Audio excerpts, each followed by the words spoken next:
Right. Thank you, everybody. I hope you enjoyed your lunch. This morning was about the foundations and fundamentals of today's advertising industry, advertising business. Now we're going to talk about the less dry side of the industry, really. We're going to talk about creativity and people this afternoon.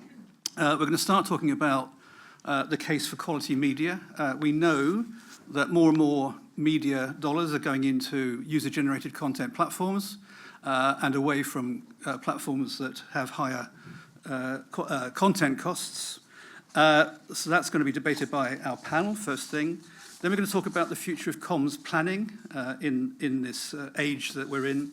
Then we're going to talk about from creative department to creative business. Then about people, how we recruit and look after our people. Then how we rebuild agency relationships. And then our headline act is Reflections on the Day from Phil Smith, David Weldon, and Sarah Mansfield. If last year is anything to go by, there should be fireworks. So without further ado, I'll introduce Pam Vick, who will talk to you about her quality media team.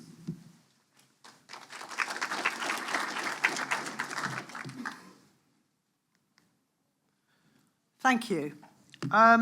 So the case for quality media, or as we've subtitled it, why advertisers and their agencies should spend more and not less on media channels and environments that are effective, brand safe, and accountable. I'm going to introduce the Workstream team shortly. The bulk of our session is going to be a Q&A with them.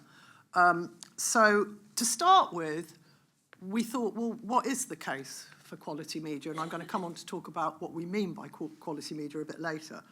And so we put out a call and we gathered together 37 and growing evidence-based research reports, not just from what you might describe as quality media owners, but also academic reports, independent research, demonstrating all that investing in quality media works, is brand safe, delivers results, captures attention, and is trusted. And we've put together some headlines just to show you some of the things that came out of that.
And if anybody, these are all obviously publicly available, but if anybody would like access to one place where they are all at the moment gathered together, I'd be very happy to provide that. We have another video. One could argue that advertisers get the media ecosystem they deserve. And whilst we would never argue that, for example, advertisers should support television for altruistic reasons as opposed to for effectiveness and ROI reasons, there are societal issues that we need to take into account. And we have Kevin Ligo, ITV's Managing Director, Media and Entertainment, to explain a bit more about that. Hello, everybody. As it's ITV's 70th anniversary, I thought it's a good moment to remind ourselves about the relationship between advertising and the broadcaster, that without your money, your help, your investment, we can't make any of the great programmes that you've all been watching over so many years, and long may this continue. I think if we start with our news as a special thing that ITV does, it's independent, it's impartial, it's so important now to give a truthful interpretation of events around the world, and that is funded by you and your continuing support of ITV. I think the impact we make in entertainment is obvious to everybody, from the work that Ant and Dec do to Bradley Walsh, to everybody. It's really important to entertain the nation and keep everybody in high spirits. But alongside that, I think there is another role. You see it in our drama. Of course it's entertaining, it needs to be, in order to get big audiences that you demand and that we require. But it can also make a huge difference. Obviously, Mr. Bates versus the Post Office is the most recent famous example of having a real impact beyond just people watching telly. But currently running now is The Hack. There were documentaries. We did a documentary about the COVID inquiry and the scandal around the expenditure in that. And this sort of role that ITV plays and that advertising funds is incredibly important. So I would just say thank you very much for your support. May it continue. And I hope we can continue to work as we have been working for all these years. Thank you very much. And I'd like to say thank you to the people at ITV who helped us put that video together, and indeed to James Flutum and his team who helped me with the first video. Just a couple of notes before we move into the Q&A. And I would like to apologise profusely for the next slide. Basically, we've had such beautiful slides going up this morning, and here is mine. The idea was that the different points would sweep in majestically, one by one. But as you can see from my very non-recent use of PowerPoint, that's not quite what happened. But there are basically 2 points I wanted to make. And they're all based on discussions that we've had as a group over the last 8 months as we've met and discussed this whole session. The first is our definition of quality media. It's obviously very subjective. So we came up with what it meant to us as a team. And that is media and content that is accountable in some way.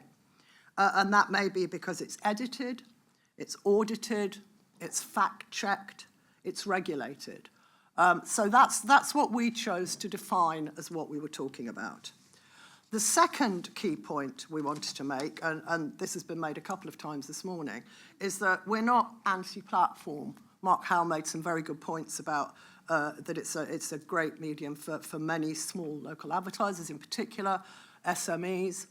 So we're not saying that advertisers should withdraw all their money henceforth from the platforms. What we are saying is that the shift in spend, and particularly we are talking here about major advertisers, has gone too far. So we're not asking people on-off. We're not saying that advertisers either need to miss out on an advertising essential or get comfortable with the most uncomfortable stuff on the internet. There is a third way. You can choose to turn the taps down. And we're going to talk about that more in our Q&A, particularly in James Flutum's section. There's also, not forgetting that quality media content also does exist on the web. Much is slop, but there are beacons of quality, and we need to support them with selective, responsible buying. But the main point we want to make is that overall, the trend away from quality media content and accountable content continues. And the next section we're going to concentrate on, and the bulk of our session, is asking the question, why? So I'd like to first of all introduce the Workstream panel. We tried to put together a team that would represent as many working parts of the advertising infrastructure as we could. There are 2 team members missing who've been a very active part. One is Gordon Black, who is our client representative. He is the Director of Media Effectiveness at Adidas. He's travelling and he's unable to be here today. And Simon Wilden, who was meant to be here today, has been called away unexpectedly to an emergency at home and is not going to get back. So on their behalf, I will cover some of what Simon was going to cover, and Brian's going to cover some of the points that Gordon would like to make. But I'd like to thank everybody because, once again, as many people have said, everybody's given their time completely for free. So my first question is to you, Jamie. Forgive me, it's a very long question. So your members at World Media Group include very high-profile news brands, such as CNN, Reuters, BBC, Forbes, Time, The Economist, I could go on and on and on, and countless others.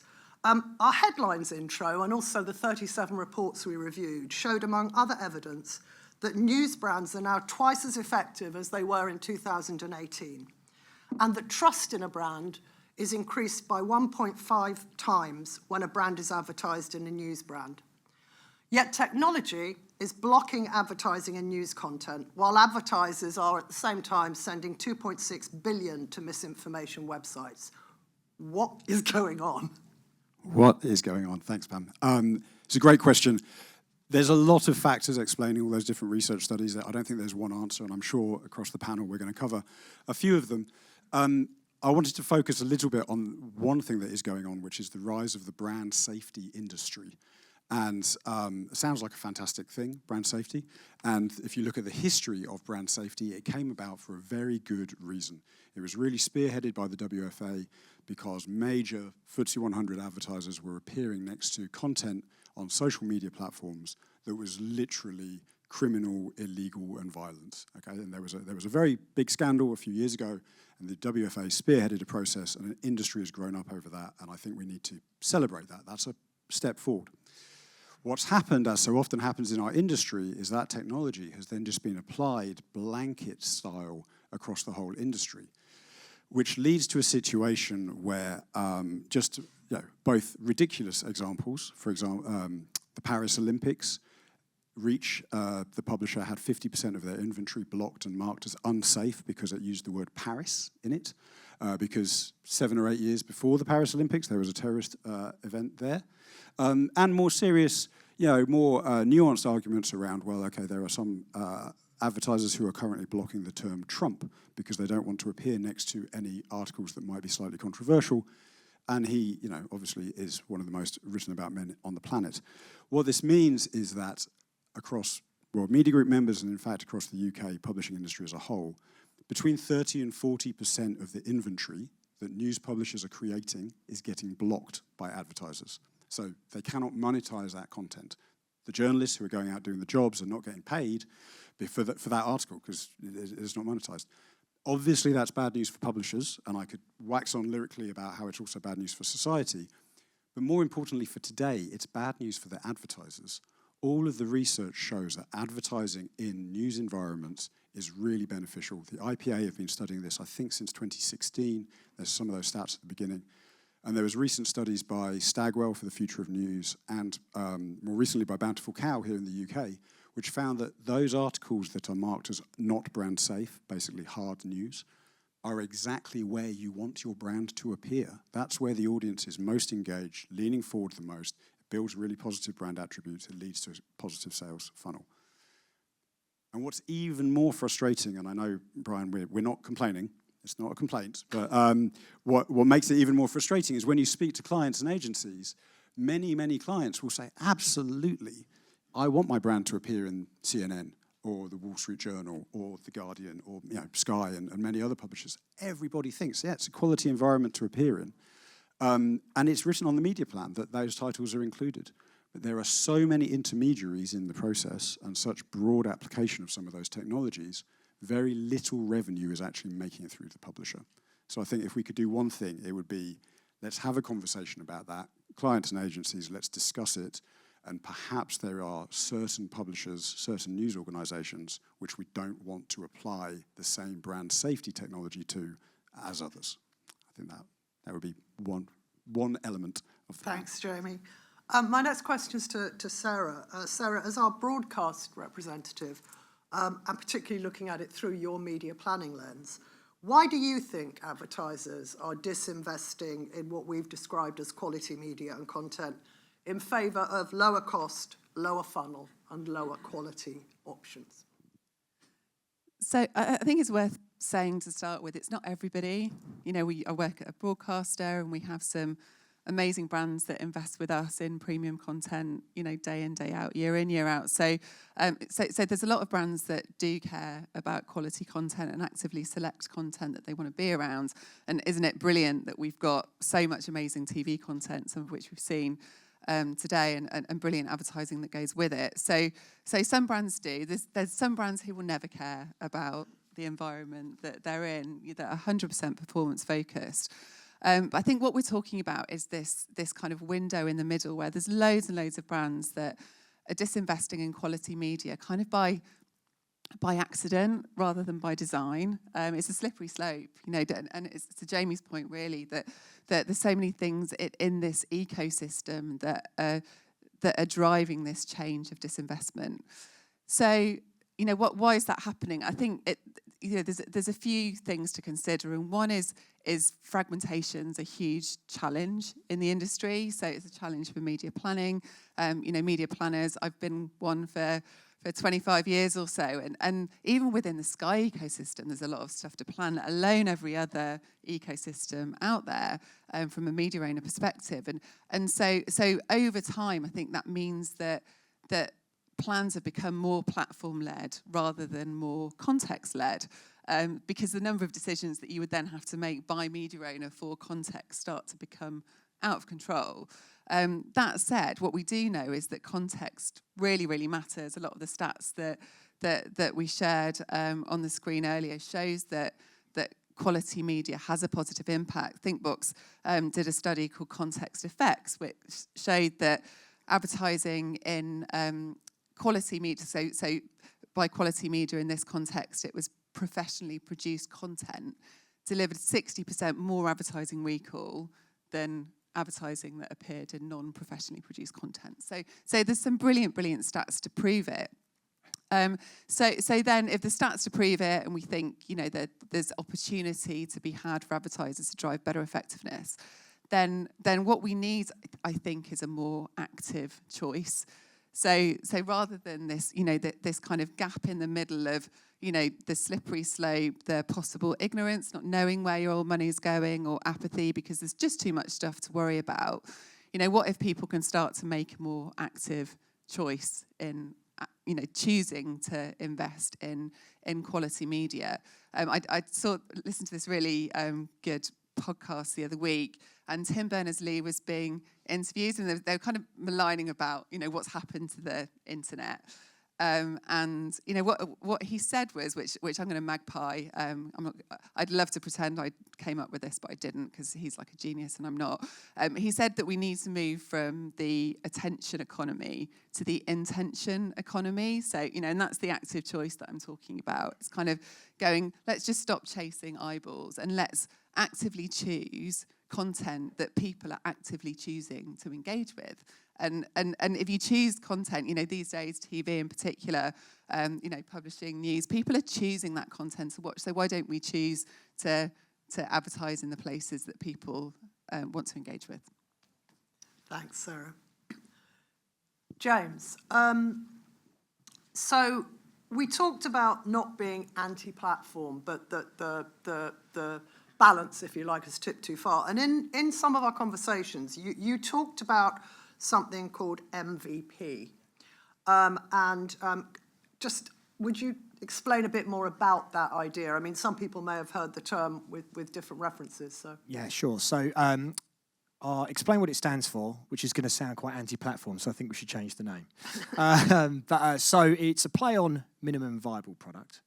and it stood for minimum viable platforms, which does sound quite anti-platform, which doesn't really represent the idea or the spirit of the idea. The other thing that I should say at the start of this is not my idea, but it's an idea that I've spoken to a lot of people about increasingly. It seems to be catching on, which is a good thing.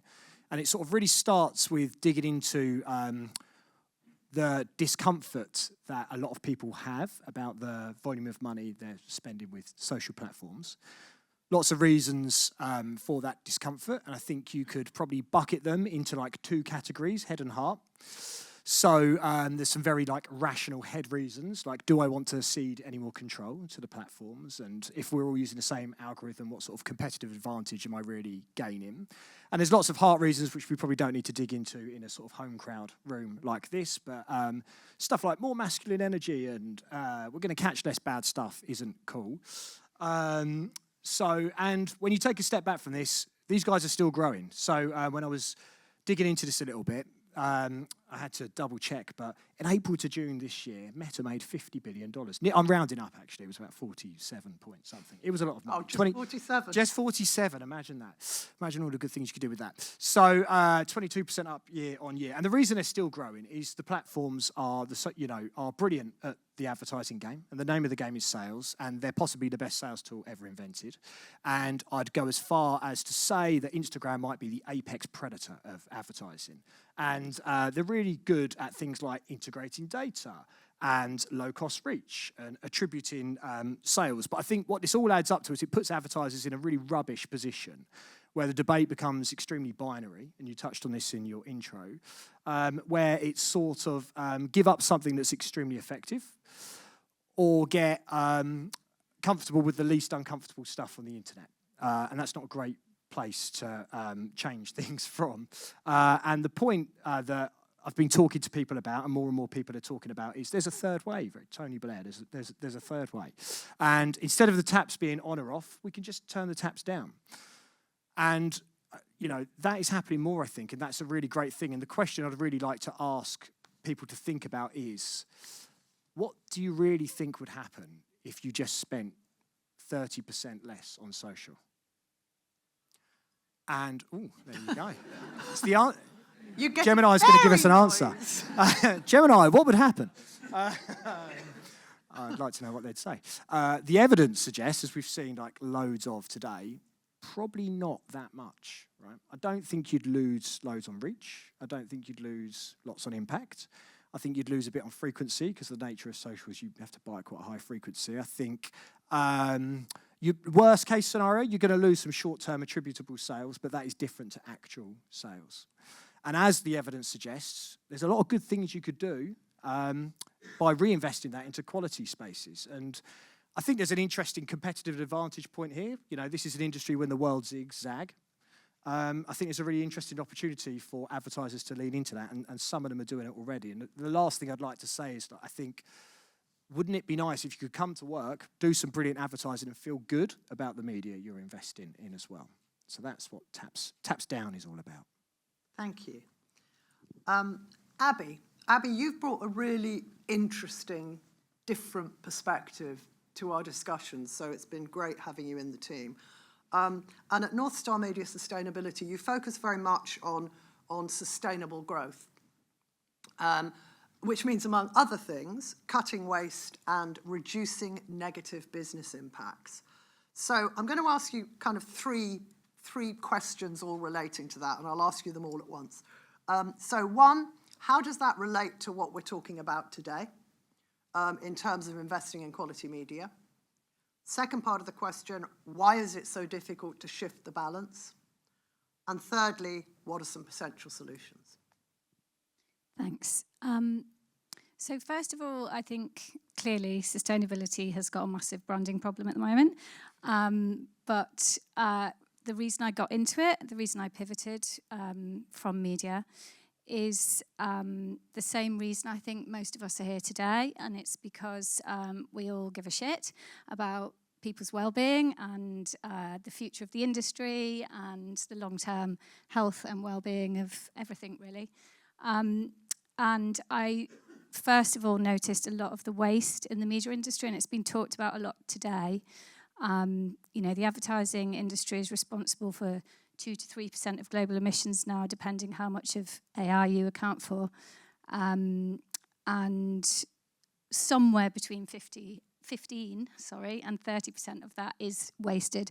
And we've heard lots of explanations of why that's happening and where it's going and everything. So I'm not going to go too much into that point. And I know there's a lot of great work being done by the industry and the IPA in particular on decarbonisation. So the thing we take less responsibility for, and again, it's being talked about more here today, thankfully, is the societal impact that media has and some of the harm that can do. I'm not going to complain, but there is some really bad stuff going on. I think everyone's aware, and you've all heard it talked about today. I think if I just talk about when I was holding my baby daughter and I heard about what was happening to the mental health of teenage girls caused by social media, I was really frightened about it and reassured myself that by the time she was a teenager, it would have been addressed. And she's 14 soon, and it's only getting worse. The evidence is very clear, it's only getting worse.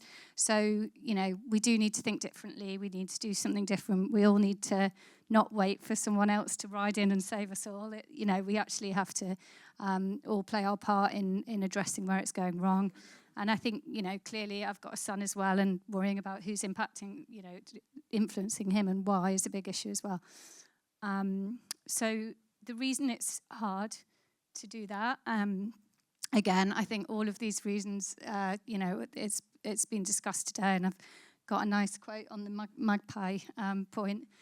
From Upton Sinclair, which is, it's hard to get a man to understand something when his salary just depends on him not understanding it. So it's linked to the business models, it's linked to more for less, it's linked to short-term trading incentives, etc. And I think finally, just to talk about the more kind of the third point in terms of what can we all do, because that's what we're here for today, what are the solutions? I think it's come up time and time again, but transparency is absolutely critical to dealing with these problems. You can't manage what you don't measure, and that's the key to cutting the crap. I think responsible media investment is proven time and time again. It has benefits for the campaign, it has benefits commercially for the business, and it also tends to have a lower carbon impact, and that's been proven as well. Responsible media placements tend to be more efficient. I will use an out-of-home example, but it's the lowest carbon per impression of any media channel. And 40% of the investment going into out-of-home goes back into the community and is funding public infrastructure and services. So just think how much good, if we just cut the waste, only 15% of $1 trillion industry could actually do if it went back to where it's really desperately needed at the moment. I'm going to finish with one more quote on climate from Naomi Klein, and she said, the lack of information, integrity, and investment is turning a crisis into a catastrophe. And the best tool we have to defend ourselves now is the facts. Thank you. The next question was actually going to be covered by Simon. And I think it's important to mention that, because Simon is, if you like, our agency representative. And the question I asked him was very similar to the one I asked Sarah, but from an agency perspective, which was that as the exec director of media planning at Good Stuff, why did he think that so few major advertisers were persuaded to adjust the spend more in favour of quality media? I'm not going to obviously go through what Simon was going to go through. I don't know enough about it, but he was going to make 6 key points, and I just want to make those because I think it's important that his agency perspective is reflected in our session. The first was what he calls the addictive nature of the reporting and the apparent transparency that clients get from digital activity across the big social platforms. His second point was budgets are nowadays held in very many different places, with sales acquisition specialists incentivized in different ways and potentially not even reporting to the CMO. And that fragmentation of reporting and budgets was really important and affected things. He also said nobody gets fired for using Meta and Google. And he felt that, especially in smaller, scale-up growth businesses where a lot of early activity was run internally, that could have a major impact. For bigger businesses, and particularly the biggest businesses listed on the stock exchanges, for example, he felt that quarterly reporting could lead to an increased focus on shorter-term performance, which favours channels and reporting that look like they deliver in the short term. His other points were that econometrics remain very expensive, so mostly used by bigger brands. We've talked before today about measurement and SMEs. And without being able to understand the long-term impacts, and the role of brand is therefore difficult. And finally, and I think this is an important point, he wanted to make the point that as consumers, many people in our industry have less direct engagement with quality media ourselves. So I hope everything's fine with Simon. I hope everybody else agrees. So I'm sorry he couldn't be with here. So my last question, but not least, is to Brian. So there's a lot of evidence. We've talked about a lot of it today. Why is nothing changing in terms of advertising budgets moving away from funding quality, safe media content that works? Yeah, why is nothing changing? Well, I think it goes back to a movement we've sort of talked about one or two times already today, and that's moving away from sort of making judgments based on qualitative matters and towards purely numeric considerations. I mean, we all know that 20 is bigger than 10, but it's a bit harder when you actually have to say, well, this is of higher quality than that. So I think that's one problem. I think wrapped up in that, there are various factors, including focus on short-termism, it's been mentioned once or twice. And there's also some confusion, I think quite deliberately generated by one or two people, around metrics. Two things that are called the same thing may not be the same thing at all, as we actually heard already this morning. And it has seemed in the past that there are moments where change is in the air, if you like, and yet here we still are. And yet here we still are. I mean, quite famously, Procter & Gamble said, and you can't get much bigger or more professional than Procter & Gamble, they said very publicly that they wouldn't use any channel or platform that did not commit to validated, verified measurement, and who could not guarantee brand-safe environments, and they very publicly pulled off one of the major platforms, and then not quite so publicly and rather quietly, they re-engaged with the same platform a few weeks later. Yeah. So. And that does start to touch on the fact that, and we looked at it in Kevin's video, that there is a societal angle to this as well, isn't there? Yeah, I mean, Kevin Nogger mentioned Mr. Bates, of course, and we all know that example. You also mentioned The Hack and various documentaries, and there are lots and lots of examples of this around. There's also, it's not just, of course, television, there's also the quite famous case that was brought just recently, where The Guardian had to defend themselves against Noel Clarke, and indeed won that case. I think it was 70 million that was at risk. Was that right? 70 million? So The Guardian went to court and won that. You imagine what would have happened had they not. There's also, of course, journalists around like Carol Cadwallader, who is the person who famously exposed the Cambridge Analytica Facebook scandal of a few years ago, and who incidentally, rather interestingly, just this last week, has launched a new newspaper, called The Nerve. Yeah. So there you go. There is life in the old dog, yeah. I'm in newspapers, not Carol. And everything needs to be paid for and funded. Yeah. In the spirit of not moaning and being positive, what do you think we want advertisers to take out of this session? Well, I mean, nobody expects advertisers to act philanthropically. As you said at the beginning, Pam, you're quite right about that. And I think what this workstream has highlighted is the real benefits that accrue from advertising that is noticed and does engage with people. I mean, it is common sense, but it does, all the evidence points in that direction. And where you place your ads does influence the attention and the engagement that people pay to it. And audience numbers are all very well, but I'd like to think that we have the wit as an industry and as professionals to sort of have two thoughts in our heads at the same time. We don't have to just do one thing. We don't have to plan purely on one metric. We can perhaps take into consideration multidimensional criteria as well.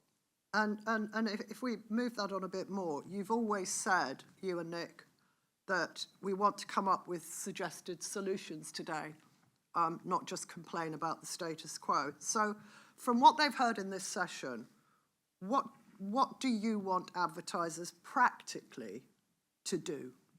Well, surprisingly, perhaps, I am actually quite positive about all this. I think we're a lot smarter, perhaps, than just relying on what used to be called optimizers. I think, we are perfectly well capable of making arguments. We're perfectly capable of ranking everything on criteria other than just cost per thousand and considering things not just on a cost per thousand something. And I think we also need to remember we're professional advisors. We need to advise advertisers wisely. We need to be objective and transparent and open, as we've sort of always said. We need to argue the toss if we think an advertiser is doing something wrong, or if we think that maybe something could be improved by a slight change of direction. We're not there just to take notes and then go back to the office and action it. We're there to offer professional advice, and we should act like that. We shouldn't just take notes and then go off and act on it.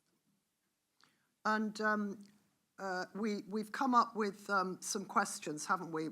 So this is something that we've worked on with Gordon Black, who, as I explained, isn't able to be here today, from Adidas. And we've come up with 5 questions to ask your agency media planning team. And Brian, do you want to talk through these? Yeah, this is something that, as Pam said, we had Gordon on this work stream, and he was acting as an advertiser representative, as it were. And between us, we sort of came up with 5 questions to ask your agency or your media planner. And Gordon made the point to me also to keep asking them.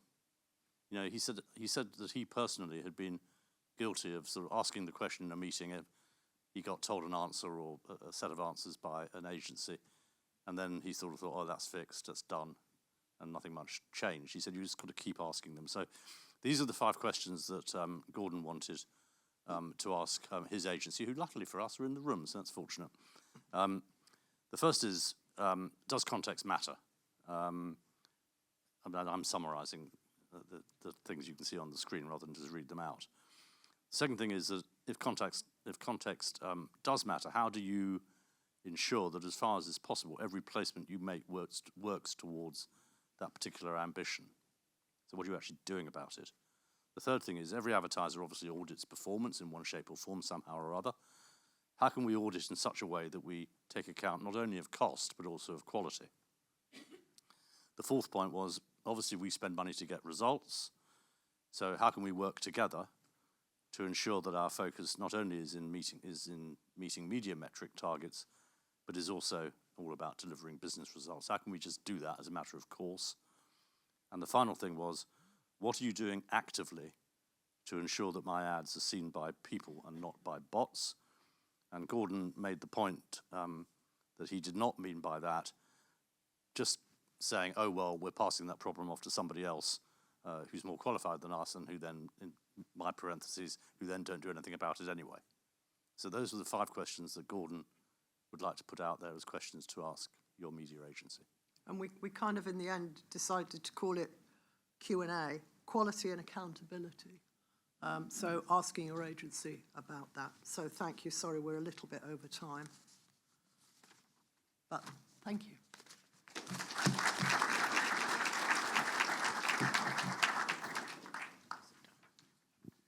Yes, we are a little bit over time, and it means we're going to have a truncated tea break later on, so make the most of your 15 minutes, not 30 minutes.